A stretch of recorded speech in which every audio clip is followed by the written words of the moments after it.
This is probably gonna be TMI, so sorry about your luck. And I remember vividly during the middle of it, audibly saying to the surgeon that, thank you guys so much for being here. I know some of you just want the details, the nitty-gritty, the what to expect about the actual procedure. So if that's what you're here for, you can go ahead and skip to the end to around minute 23, and I'm gonna cover all of that. For the rest of you, we're gonna go through a vlog and kind of explain everything leading up, what I was doing in the meantime. So let's get to it. Wowza, my hair is looking crazy. That's all right, we got our workout in despite my headphones being dead, so proud of myself for that. Today we are on our way to Walmart to get a few choice items, so let's go. Does this count as clear liquids? Just kidding, no alcohol. I was gonna put it back, but I'm gonna buy it anyway, so looks good. I'll have it after. Shoot, no red food dye, and the orange has red food dye, so I guess we're sticking the lemon lime. If somebody manages to find the Dr. Pepper Coconut Cream Zero, I swear I'll give you $1 million. I literally cannot find it anywhere.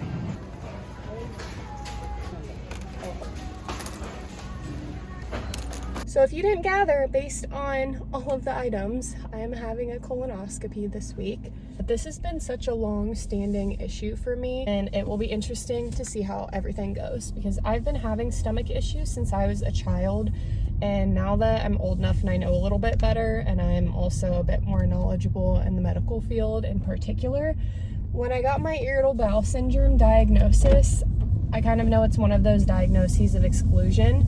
I didn't really have any formal testing that I can remember. It honestly kind of grew out of my symptoms. I used to have really intense stomach cramping. I cut out dairy from about 10 to 12, and throughout my teens into college, I really didn't have any issues. It wasn't until college when things started to change again. So for one, I started getting acne, which was very unusual because even throughout puberty, I literally never had one pimple in my life. And all of a sudden I was having all of these crazy skin issues, and my stomach was just getting really sensitive, and I didn't think I was allergic to anything, but I just noticed that it didn't seem like I could tolerate certain foods as well. Over the past 5 years, I've been doing kind of a trial and error to figure out what is going on with my stomach, because it's no longer the intense cramping I used to have. Now it's this severe, and when I say severe, I mean I look 6 months pregnant bloating that I get randomly, and I could not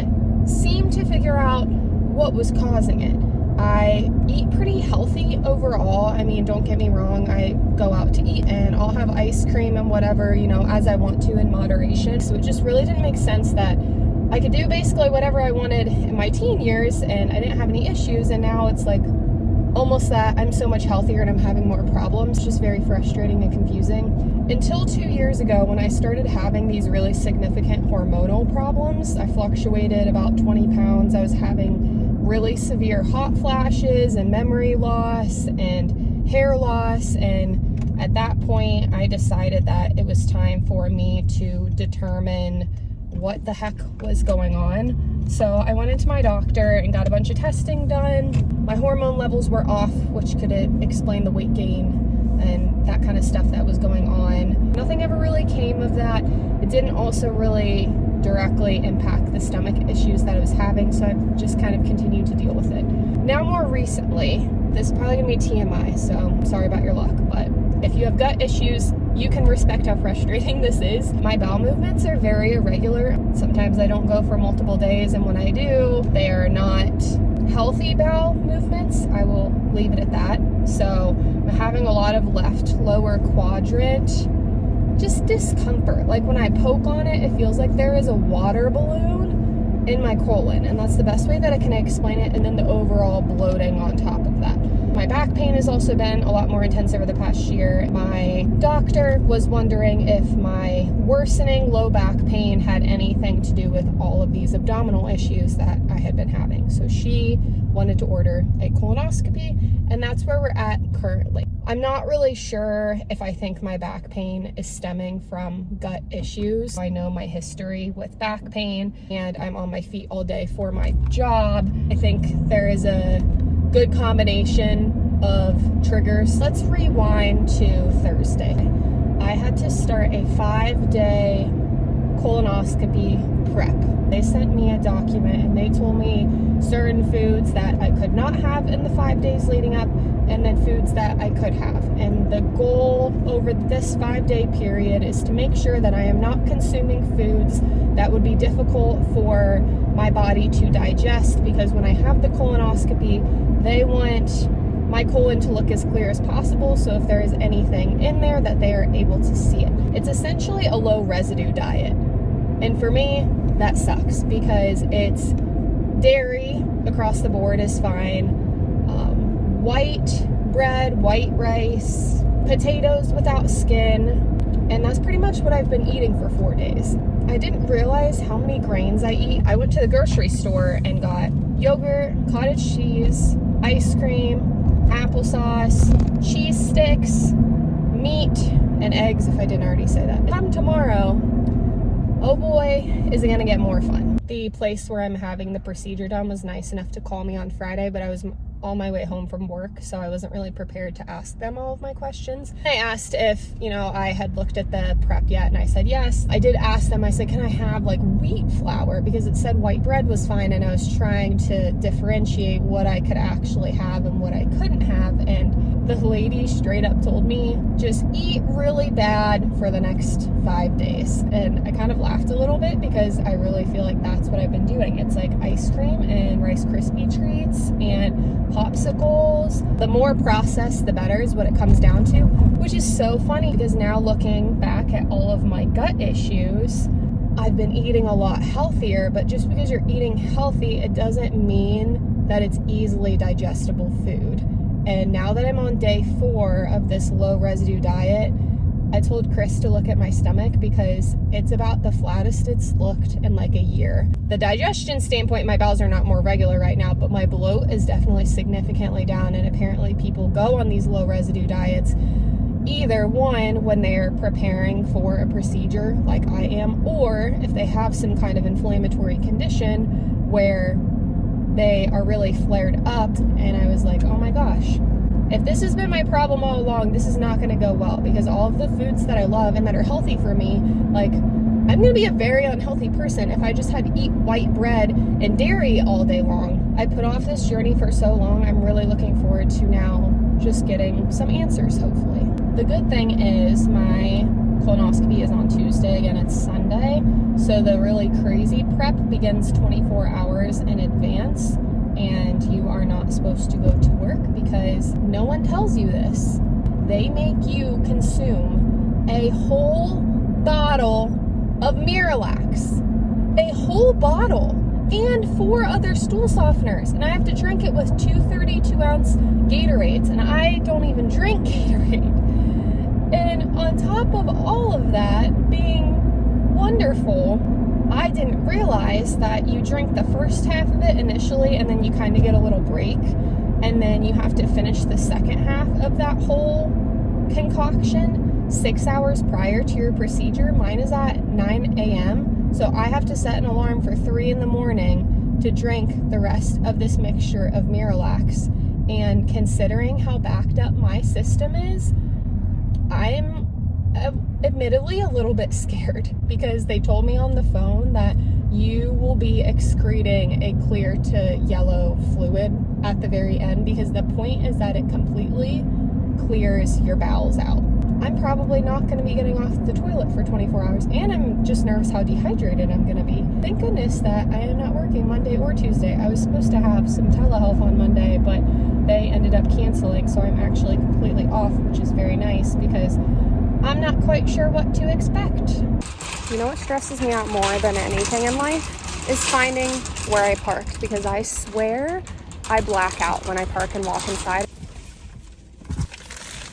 Oh my God. On the bright side, I'm very happy that I went to Walmart for all of that, because we were at Target earlier and I thought about getting everything for the prep, but I was like, I forget exactly what I need. I'll just go to Walmart later. And the big Powerades here were $1, and they were like $3.50 each at Target. Walmart is just I don't go there very often. It's such a good place to come to because it's always going to be cheap and it's literally the same product. Tomorrow it's going to be clear liquids only, so I grabbed a few more drinks. I'm going to be doing a ton of bone broth as the plan. That way I can still get some protein in. Got some Jello. They probably err on the side of being really strict, expecting that people will make mistakes, and it probably will turn out fine, but I want to make the most of this because I don't want to have to do it again anytime soon. So if for some reason they can't see everything as clearly as they want, then sometimes they have to redo it, which is a lot of time and effort and insurance approval and all of those things that I don't want to have to deal with. I'm already getting grumpy because I just want to eat my normal food again. So I want this to be done with the first time. But while we're on this side of town, I kind of thought, since I'm not normally over here, that I would go into Home Goods and Marshall's to see if there's any Halloween stuff out. I already grabbed a few fall items to start just sprinkling around the home, you know, just to spruce it up a little bit. The thing is, I don't do any summer decorations, so I get so bored. I love summer and I don't want it to end, and I love the warm weather, but what's better than enjoying summer and having fall decorations out at the same time? It sounds perfect to me. We're wedding saving right now, so I'm just gonna go look at things. And maybe if I need something, I'll get it. But I'm not planning on needing anything. I just want to see what's out there, just so I can have it in the back of my brain. Let's go. Aside from the stress that I've put on myself with all of the prep, I am actually fairly nervous about the procedure. I've only been like kind of put under one time, and that was for my wisdom teeth. I just have this irrational fear and intrusive thoughts that I'm just gonna die, and I'm just not super looking forward to it. I am not a surgery person at all, and it makes me highly anxious to have my life in other people's hands. And again, I hate to say this, but when you're in the field, it's like the more you know. I think it's part of my brain trying to be a realist, understanding that there are bad things that can happen. And now that I've been working for the past year in the field, I've seen such bad things happen in real life, and it's the kind of stuff that you think will never happen to you, and then you treat people that it's happened to, and just know that that could be you. And medical professionals make mistakes. Unfortunately, they're held to such a high standard, and in any other field you can make mistakes and you know it's okay, it's not a big deal. But let's say you make one life-changing mistake, which I actually just saw one this past week. I saw a particular surgery that the doctor nicked a patient's nerve, and they are going to have permanent damage for the rest of their life. Now it'll get a little bit better because nerves regenerate very slowly, but they're never going to be able to walk the same again. And that was really eye-opening for me because obviously it just happens. It's not often, but it's really terrifying that your life could just be changed forever. You guys let me know, but maybe one day I will do a question and answer and talk about my perspective on healthcare and how it's changed and what it's been like working as a physical therapist the past year. I'm so excited. I know it's only July, and trust me, I love decorating for Christmas, probably more than anything. But Halloween is so much fun, and I have not been to Marshall's since this time last year. I would say a year. And Chris and I used to go all the time because we lived close to one, but now we're kind of out in the country, and there are just certain stores that I don't go to often anymore. So I can't wait to see what they have. And anything that I have ever found that's good is always so early in the season, and then everything sells out like crazy. It's a good thing I haven't been there in a while. I forgot how much I love TJ Maxx and Marshalls. There was just a touch of fall Halloween stuff, so I will add that on here as I try and figure out where I parked. Again, there's only so much space here. I don't know why I have this problem. But actually, I came out with new dog bowls for Maple. We had ceramic ones last time and actually managed to break both of them within like a week. So we've just been using our plates and needed some new ones.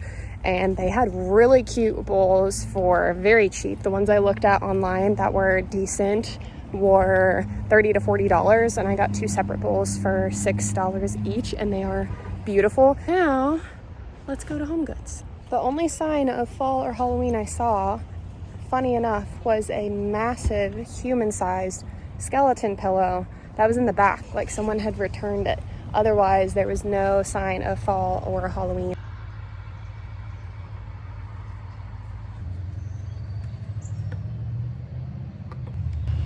morning. I got up at 6:30 today, of course on the day that I was trying to sleep in a little bit longer. Actually kind of brings me back to my competition days because I remember vividly trying to sleep in as long as I could, so that way when I woke up at 10 or 11, I would have less of the day to worry about being hungry to eat because my macronutrients were so low by the end. I can look back at all of that now just fine. By the way, my allergies are so bad. I sound like I'm sick, but I'm not sick. I can look back at all of that prep now and it doesn't bother me, but I realize from the outside looking in, it probably sounds pretty messed up that I was trying to sleep in because I wanted to avoid the feeling of being hungry all day. And I get how unhealthy that is, and that's why I don't do it anymore. But also it's a little bit triggering because I remember buying cases of Jell-O because they were only 1 carb and I would eat like 10 of them. And I have not had Jell-O since then. And I'm really not looking forward to only being able to eat pretty much Jell-O today. This is day 5 of the low residue diet. And the other thing that I just noticed, my skin feels so smooth and it's not broken out and it's not oily.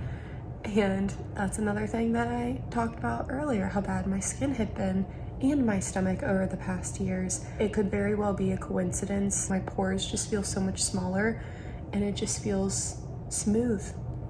I mean, this is crazy. So this morning we've got some Jell-O beginning our clear liquid prep, and then at 3 p.m. we'll begin the laxative protocol. So I'm just gonna try and keep myself as distracted as I can today, maybe go run some errands, read a little bit. Cheers to a good day.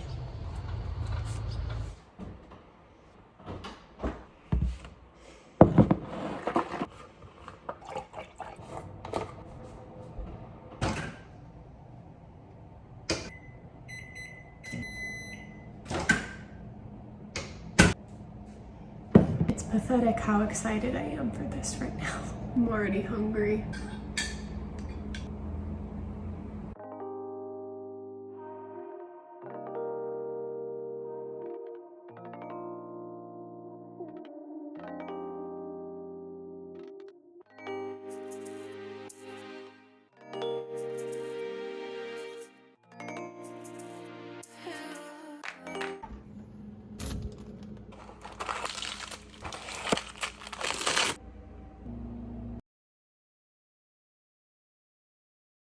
I'm on my 2nd cup of bone broth in my cute little mug.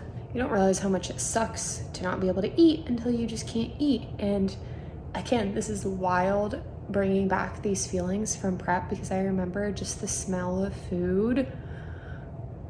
Just like Chris is eating lunch and I'm not sitting next to him right now, and also seeing people post really delicious food on social media. And I know this sounds dramatic because it's only, it'll be a day and a half of clear liquids, which is not that long, but the food prep leading up to this is like a full week change in my diet, and I've been eating the same things for so long. I am not good with this kind of stuff. I'm such a baby. Give me food and a hot shower and that's really all I need in life. I wish I could say the hardest part is not eating, but unfortunately, I feel like the worst is to come. Now it's time for me to have 4 of these tablets. At least they're small. Now we wait. At this point, they want me to mix up the sports drinks with the Miralax. Here's the real fun. So 1 serving of Miralax, this is an 8-ounce bottle, is 1 capful. There are 14 servings in this.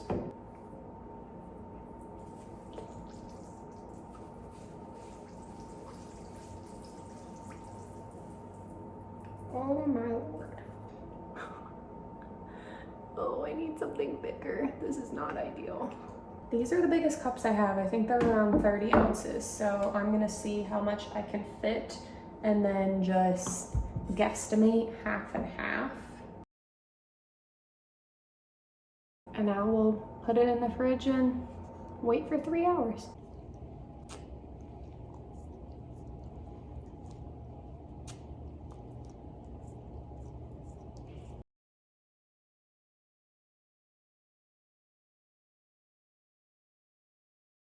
I think those tablets are just now starting to hit me, which is bad timing because I have to start this Miralax. So I have to drink 1 8-ounce glass every 10 to 15 minutes until I finish the first half of the total amount.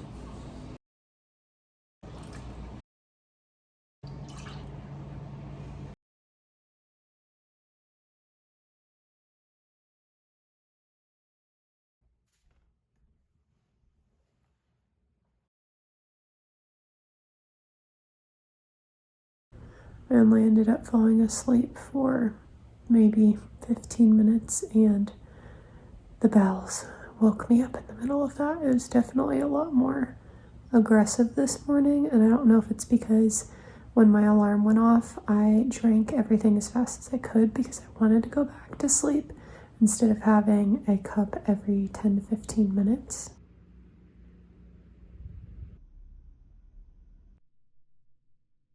We survived. I'm all done. I can't wait to eat.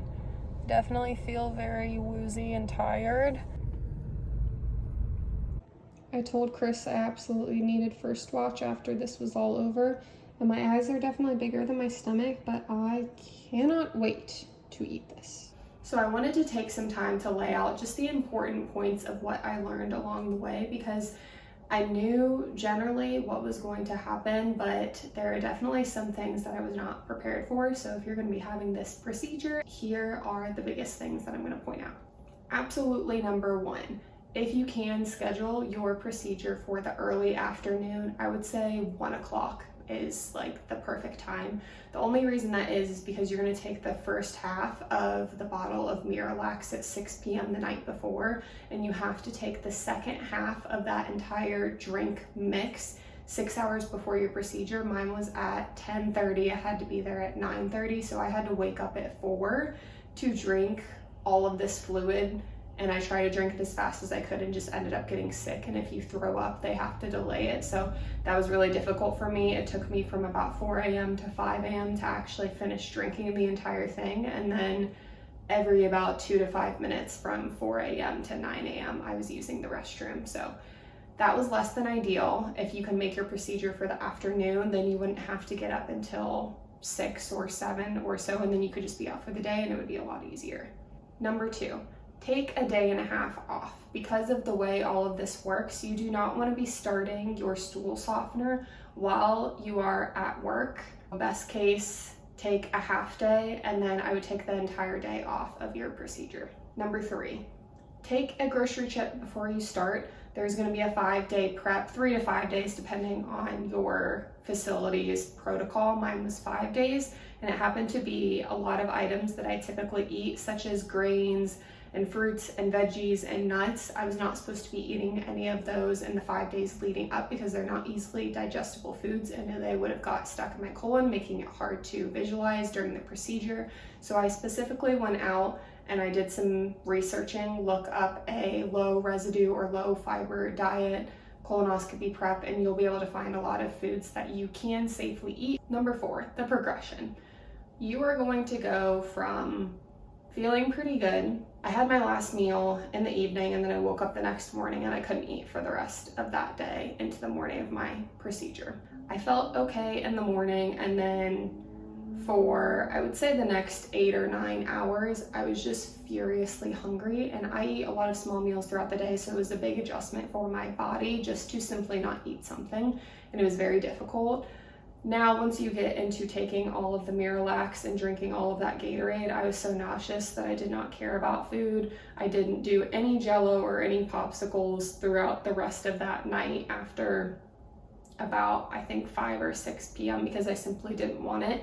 I woke up the next morning, I was finishing the Miralax, and I still was not hungry. I was not interested. By the time I actually was getting set up for my procedure, I was about ready for food, but know that there's going to be a good chunk of that day where you're going to be really wanting to eat something.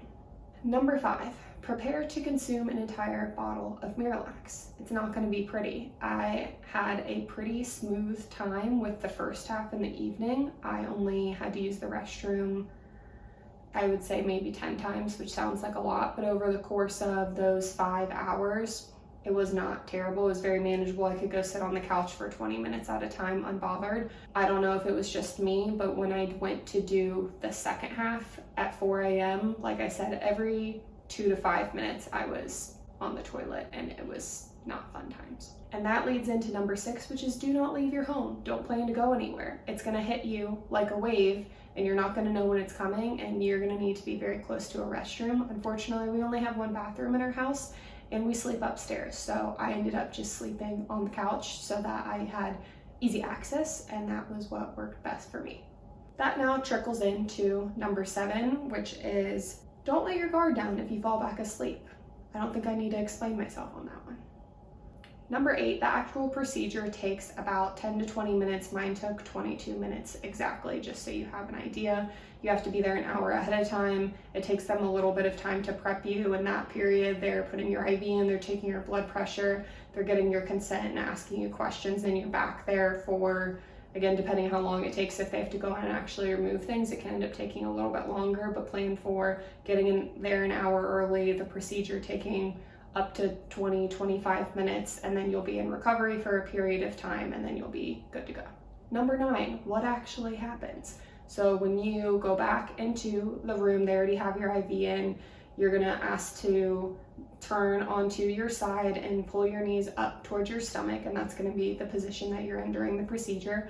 They're gonna start giving you the sedation. So for me, it was not a deep sedation, it was only moderate. So they gave me a combination of Versed and fentanyl, and they told me ahead of time that I may not fall asleep, but that it would be comfortable. And I did not fall asleep. I was awake and pretty aware the entire time. And lastly, we have number 10. So with me having the moderate sedation, surprisingly, I thought it would knock me out, but it clearly did not.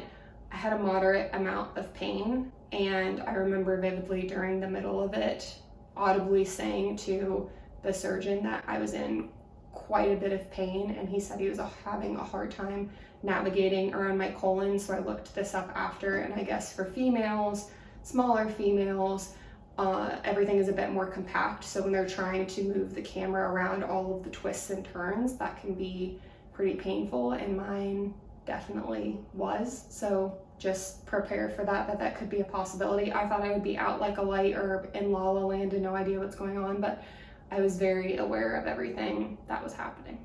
And that's all I've got for you guys. Hopefully that was helpful and puts you at ease. If you had any of the random questions that the internet can't find for you, that was my input on how the whole thing went. Overall, not as terrible as I expected, and I had no reason to be nervous. Everything ended up turning out fine. Thank you guys so much for watching. If you didn't already, please like and subscribe, and we will see you in the next video. Bye.